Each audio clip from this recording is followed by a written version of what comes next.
We know that the right has been gleeful about Trump's win.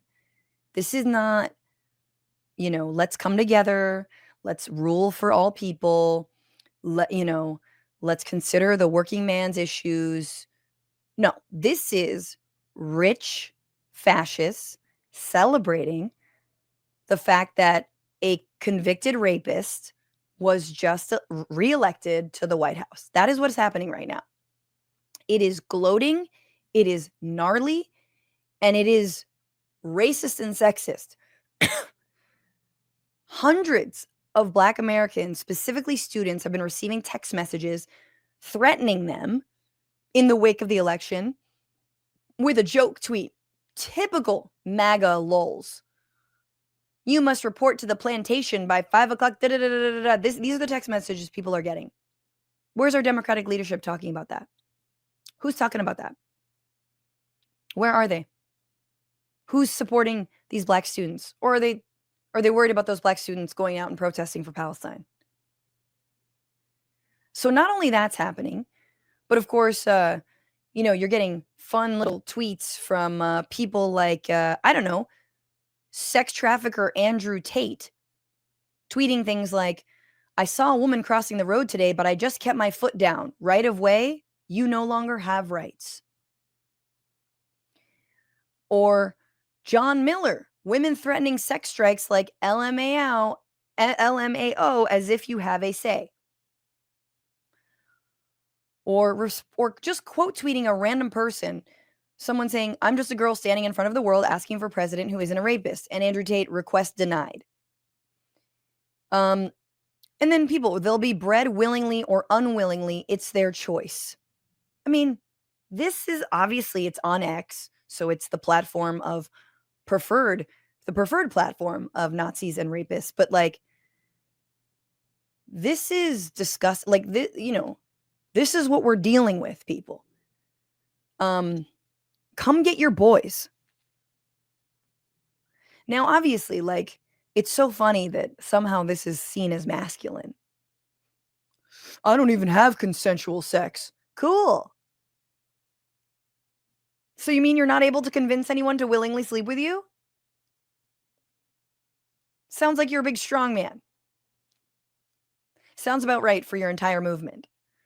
But this is the kind of backwash that, like, we're going to have to deal with.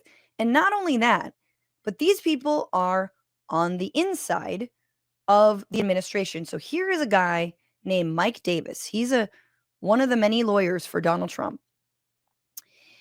And his name is being floated to be Attorney General. Here he is on far-right commentator. I don't know who this guy is. I don't give a shit. I mean, I've never heard. I heard of him like once or twice.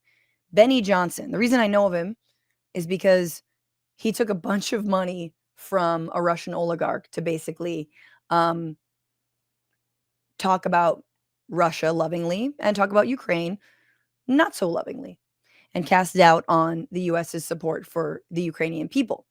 So here he is, this guy, Mike Davis, talking about Letitia James, obviously district attorney in Manhattan, for going after Donald Trump around his financial crimes.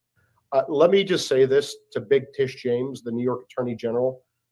I dare you to try to continue your lawfare against President Trump in his second term, because listen here, sweetheart, we're not messing around this time, and we will put your fat ass in prison for conspiracy against rights, and I promise you that. So think long and hard before you want to violate President Trump's constitutional rights or any other American's constitutional rights. It's not going to happen again. We've been warning people on the show, Mike. This isn't the same Trump administration. Stop messing around. Don't rig elections. Don't illegally vote. Don't. Like, what do you do with this? What do you do with this? We're going to put her fat ass in jail? What? Like, meanwhile, you've got right-wingers being like, the left is so violent. Now they're gleefully saying this. We are in the most perilous times, but, The American people made their choice. The American people, they chose. They chose a vision. And we got to respect that. We support it. You know, as attorney generals are being locked up, we support it. Fuck that. Fuck that noise. Look, we cannot go at this with the same kind of violence that the right reserves for us, because we won't win that. But the laying over, like the rolling over, is so disgusting. And if you like check in on your people, check in on your boys to make sure they're not falling for this manosphere right-wing, check in on the women in your life. See how they're doing. Do they need support? Do things like making sure their drinks are safe at parties, walking them home, sharing their Uber ride status with you, making sure they have access to the healthcare they need. Check in with the people of color, the immigrants, the Black Americans in your life. How are they doing? Have they received some of these hateful text messages? Have their friends received them? Have their families received them? People are not okay.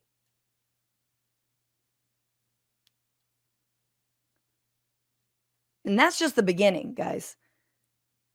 There's more to that interview. This is even like how these people relish in the cruelty is absolutely beyond me. Mike, I've never called for lava to rain down from the heavens, but maybe upon Washington, D.C. Would you be that sweet red hot lava for us?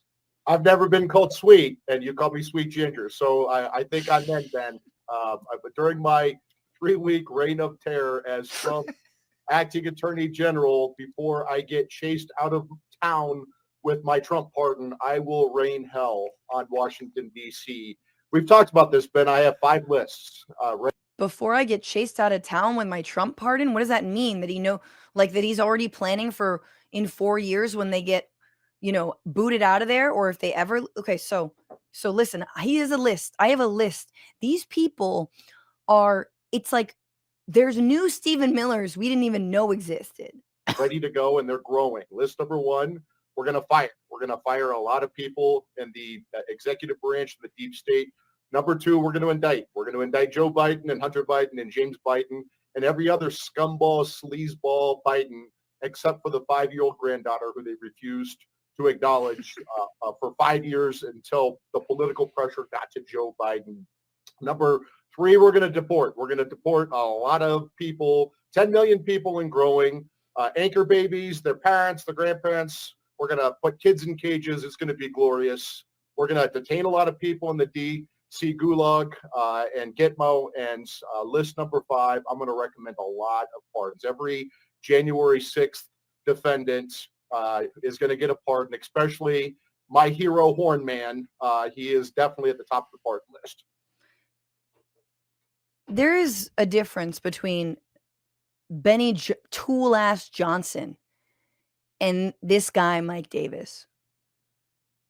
Benny's smiling because it's for the lulz, right? It's funny, right?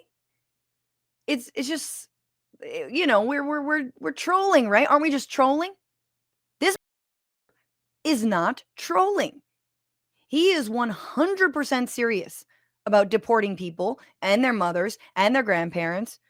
He's 100% serious about indicting Joe Biden and others. I indict Joe Biden, that's fine. He is 100% serious about political persecution. He's not laughing.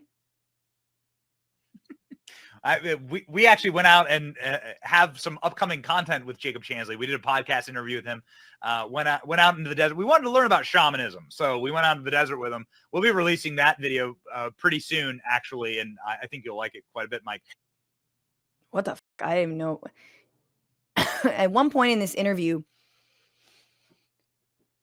Benny Johnson, there's some reference to, Mike Davis saying, "Oh, Benny, you called me sweet, or you call me a nice guy," and then he was like, "I'm not nice.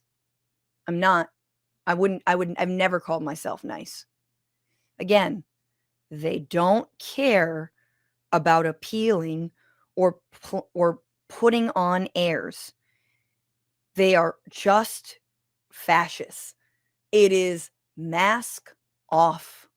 What's going on, Frantifa? If you haven't already, subscribe to this channel right now. Hit that button. And also, you can become a patron and support the show every single week. Get access to bonus episodes and exclusive merchandise. Patreon.com/bitchuation room. Do